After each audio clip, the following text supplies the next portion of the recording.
जदि मु कहे मु एसबू टूटी फ्रूटी तरभुज चोपारू बनी कौन आपण मैंने विश्वास करेंगे। हाँ ठीक कथा एटा मु तरभुज चोपारू ही बनी तो आपण मैंने जदि यार रेसिपी जानवा चाहते वीडियो को स्किप न करके लास्ट पर्यंत देखंतु ताहेले आपण माने मात्र 5 मिनिट रे टूटी फ्रूटी बनैबा शिखि जिवे जोटा कि आपण मानकु आ केबे भी मार्केट रो टूटी फ्रूटी किनिबा पाई पड़िबनी।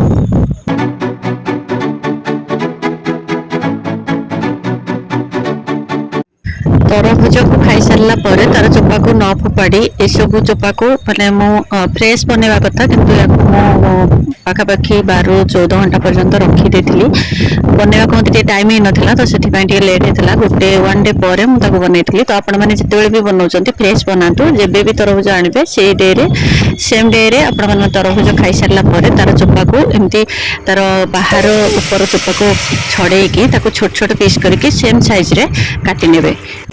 एबे आमे गोटे पतिला रे नबा पानी 1 ରୁ 2 ग्लास क्वांटिटी अनुसार आपण माने नेबे। मु एठी 2 ग्लास पानी नेछि सेथिरे देइछि 3 कप चीनी माने पाखापाखि 300 ରୁ 350 ग्राम चीनी मु देइछि। चीनी को देइकि आमे भलो भाबरे मेल्ट होवा पर्यंत ताको फुटेबा पानी को आ चीनी को मिसेकी पानी फुटी गला परे चीनी सेथिरे मेल्ट हे गला परे सेथिरे आमे काटी रखिथिबा हमर तरभुज खंड सब को पके दबा।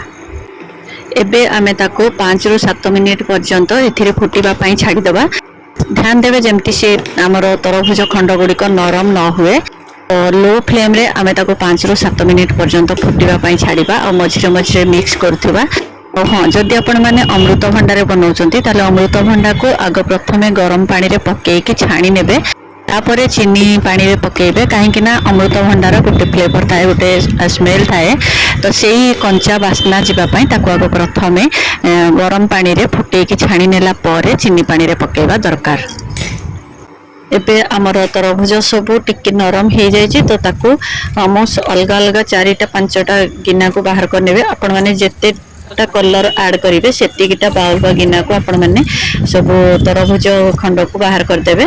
जदि गरम शिरा रे पकेकी रखिले से अधिक नरम हो जिवो तो सेति पई आमे ताको छाणी की प्रथमे अलगा रखि दबा। तापरे जते बेला हमर से चीनी पानी ठंडा हो जिवो एथिरे आमे पानी को ऐड करिबा।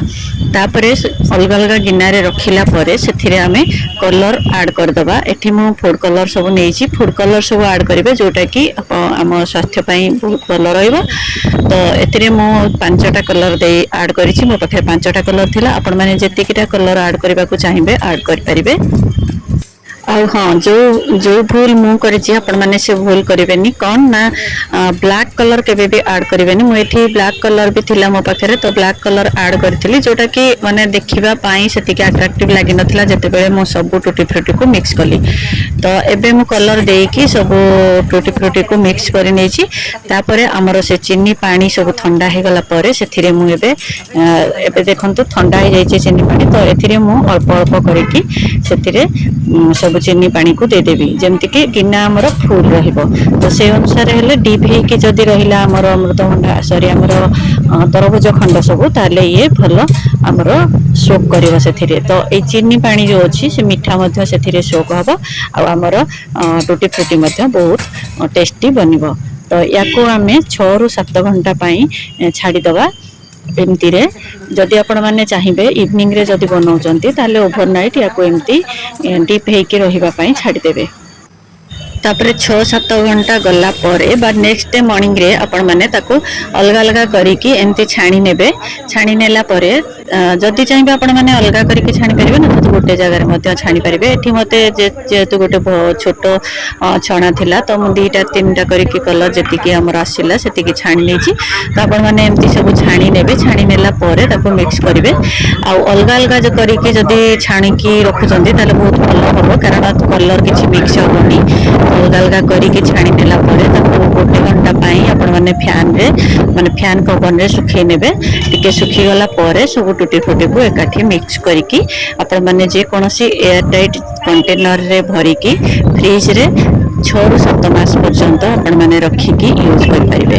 तो ये हमर टुटी फ्रुटी रेडी हो गला देखंतु केमती माने सुंदर लागुची आ वीडियो जदि आपण मानको भलो लागिला नाही जदि आपण मानको भलो लागि थाए ताले लाइक शेयर सब्सक्राइब करबा को भूलिबेनी जदि आपण मानको वीडियो टी हेल्पफुल लागि थाए तो आजिर ब्लॉग्स को मु एठी शेष करूची पुणी देखा हबो आउ एक नुआ ब्लॉग्स रे आउ एक नुआ रेसिपी सहित से पर्यंत रहुची जय जगन्नाथ राधे राधे।